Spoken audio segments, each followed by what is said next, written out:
Hello, everyone, and welcome back from summer vacation. This is the Baltimore WordPress meetup, and today's meetup is Ask Me Anything. The Baltimore WordPress meetup recordings are available in about 2 weeks or so. The links that are sent in the Zoom chat during the call will be added at the end of the recording. So if you're looking for them later, they're at the end of the recording when it gets posted up on YouTube. This is an informational meetup. Please use the information, products, services, etc. that we show at your own risk. Just because we are showing something is not an official WordPress endorsement of it. Above all, keep everything family friendly, as many of us are attending from home with all sorts of family members in the background. We will be doing our best to follow the WordPress community guidelines and standards. This means that if you break these rules, you will be booted from the meeting. No spamming or spammer-like behavior. We have people of all different skill levels and backgrounds, so no judgment for people who are at different levels than where you are at. And generally speaking, don't be a jerk. We have a few sponsors to thank. And Fira helps companies serious about their WordPress development needs. They specialize in helping agencies and businesses that are frustrated by their WordPress challenges. Visit anfira.com/help for more info. Our second sponsor is Easy Alley Guide. Easy Alley Guide works to make web accessibility easier to implement through done-for-you tools and processes. For more information on web accessibility, including tools, tutorials, and more, please visit easyalleyguide.com. And our third sponsor is OB Digital Consulting. OB Digital Consulting does all of our YouTube prep. If you are looking for assistance with video production, please contact OB Digital Consulting. And the links for all of those are in the chat. We will be using our Zoom chat to queue everyone up. Everyone is muted to start, and then when it's your turn, we'll unmute you. And of course, no one knows everything. It looks like the two people who pre-submitted questions are not here. So it is open questions. If you would like to write your question, you can write it out in the chat. If you'd like to speak your question, you can just put a question mark into the chat, and then we will give you a prompt to unmute, and so you can talk about your question. So find your Zoom chat and click things there. Doug has a question. Excellent. Doug, I am sending you a request to unmute. Okay. Hi, Jen. Can you hear me okay? Yes, I can. Great. I had a question regarding headers, and I've been seeing the reduction of the idea of actually having a link in the upper left, which would be, normally an icon and a text for getting to the home page. Also, so I've seen somewhere it's becoming to the point where I don't see a home link in the navigation in the header. Because I know that that's what you do and I've done, but I've had a couple of clients that have couldn't figure out that they had to click the icon, in the upper left corner in getting to the home page. What's the best practice in regard to putting a home link in there also? The best practice, it depends on the target age of your audience.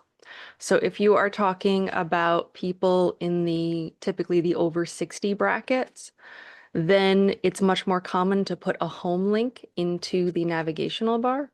Whereas if you're focused more on a younger audience, it is much more common to omit it.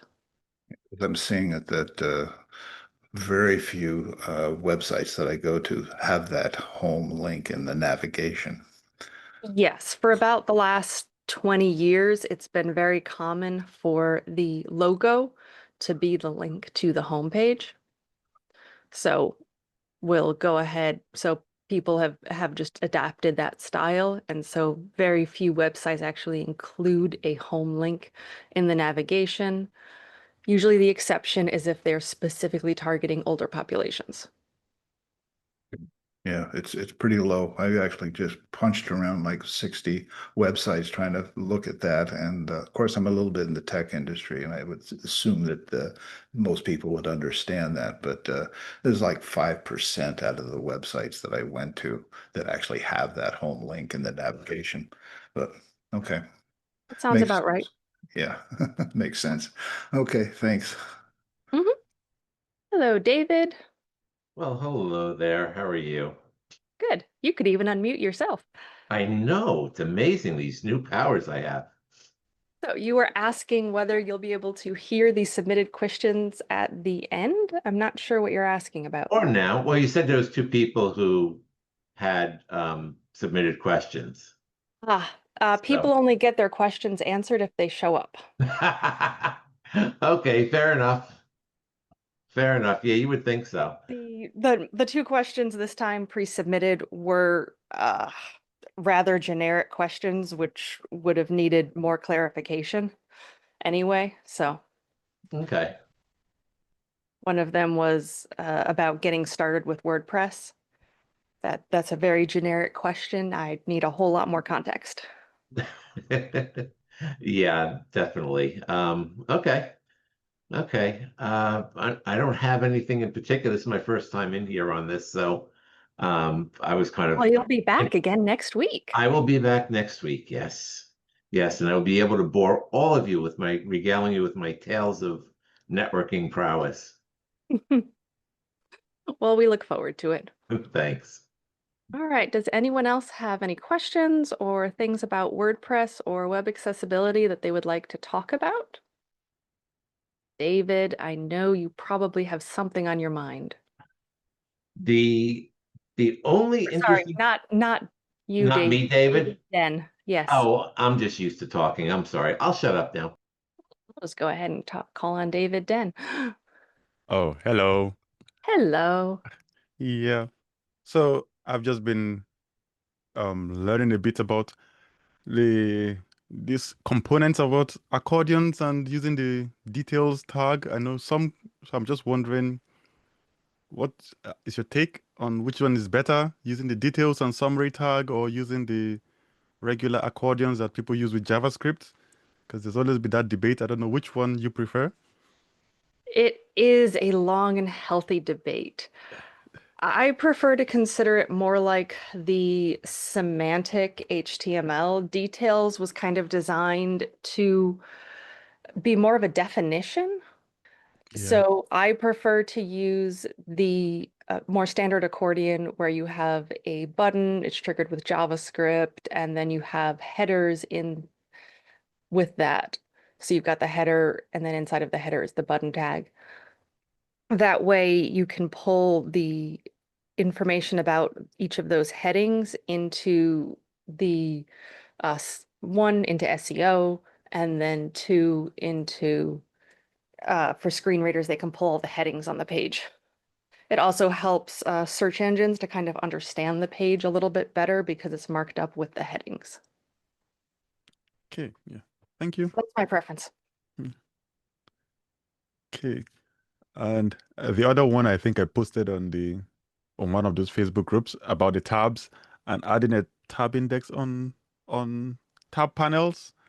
But there was I think Alex Stein said he doesn't see the purpose of the tab panel having a tab index, but I was thinking that most times most of these tabs when I'm using a screen reader, I don't really have access into the tab panel without a focusable element in the tab panel. But I think some screen readers read out seems differently from other screen readers and it's a bit confusing. So I just get confused about that. So I'm just wondering about your own take on like tab index on non-focusable element, which is the tab panel. So if an element can't be focused, I firmly believe it should not have a tab index on it. Okay. Here, we can go ahead and pull up some of the patterns. US Web Design System should have a tab group. Tab, tab, tab, or not. I think the only ones that have the tab, I think, is the UK and then the W3C, something about W3C, I think. Well, let's try the UK one. Yeah. You like the UK. Yeah, because I live in the UK. There we are. So here we are. We have the HTML that we can go ahead and take a look at and see what they went with. So they have their heading, so they're doing a tab list with a unordered list, which is kind of a nice way to do it. Yeah. Uh, so yes, they are not using any tab index on here. Okay.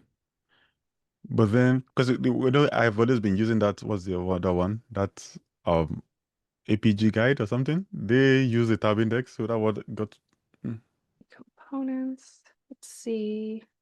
No, it looks like W3C does not have it in their component library. Yeah. Oh, wow. Yeah, not I think. many do. Yeah, it's only that APG guide, APG or something. I don't have that one specifically in my list. Okay. APG? W3C. Yeah. Yes, I think on their components or their patterns. I can't remember one of the. I think you have to go to the patterns, I think, or components in Find the. pattern. Oh, good. I Yeah. can filter. Yeah. Excellent. So for the, I think it's the automatic example they used. One of the examples they used a tab index. So that what just got me confused. Yes, let's see. Okay, we'll just open it in CodePen. That sounds fun. So we have a button. So they have actually buttons being used in here rather than tab index. So a button will automatically get the focus, and it's a focusable element because it's a button. So what they've done is they've put tab indexes, it looks like, on the non-active buttons. Yeah. And then I think they also did it on the panel itself as well, the content area. They also put a tab index or something on it. Yeah. Tab index 0. Interesting. But then they have you said that they have a second example. Yes, the other one doesn't have, I think. Oh yeah, they still have It still minus has one. tab index Yeah, on. but on the content they don't use any tab We index on the also content. have like some redundant code in here, such as the type button. Yes. Why are you adding type button on a button? I would also argue that adding a tab index on a button is redundant. Sometimes some of this code is more of legacy code because they had to do things back in the days of Internet Explorer to get it to work. So sometimes Yeah. it's kind of legacy code that has been brought forward. Yeah. I think so. Yeah, I think so. I think this, because I believe these documents usually they have the legacy. Is the other ones that tend to use the normal code, the Yes. design systems. Yeah, I think those are the only two I questions I would had. prefer not to, I prefer not to add anything if I don't have to. So I don't want to add a type button on top of a button. I don't want to add a tab index on a button because it doesn't need one. Mm. Buttons work fine. They don't, tab index is when I've been trying to use like a div, and the div is obviously not a focusable element, so I have to do a whole bunch of extra work to make it focusable. Yeah, yes. So if you've got like an old legacy site and, a giant mountain of content, and you just can't fix all the HTML and you're patching with JavaScript, then yes, I go ahead and say, well, we're just going to have to do it that way. But whenever you've got the semantic HTML, especially with buttons, you don't need to be adding on Extra. extra things. Yeah. Generally speaking, I don't want to add a tab index on a button. Yeah, thank you. Yep. All right. Does anyone else have any questions? Otherwise, today is short. If you're looking for help outside of meetup times, there are a couple of resources for you that I will drop into the chat. One is the Baltimore WordPress meetup page, and the second is the wphelpdesk.support site, which has various different support options. Our next meetup will be September 23rd at noon Eastern. The topic is networking, connecting with other businesses. We will have special guest David Bishop, and you can RSVP at the meetup group. That's going to be talking about how David Bishop moved down to Maryland and the Baltimore area with no connections at all and went to 1,000,001 networking events and built up his business here in the Baltimore area. So that should be an interesting discussion, especially if anyone's looking to build up their businesses with networking.